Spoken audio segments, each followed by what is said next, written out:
రఘువంశ రామయ్య సుగుణాల సీతమ్మ వరమాల కైవేచు సమయాన శివధనువు విరిచాకె వధువు మది గెలిచాకె మోగింది కళ్యాణ శుభవీణ. కళ్యాణం వైభోగం శ్రీరామచంద్రుని కళ్యాణం.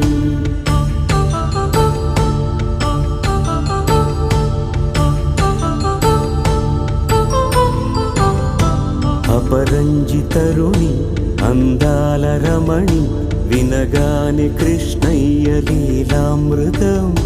గుడి దాటి కదిలింది తన వెంట నడిచింది గెలిచింది రుక్మిణి ప్రేమాయణం. కళ్యాణం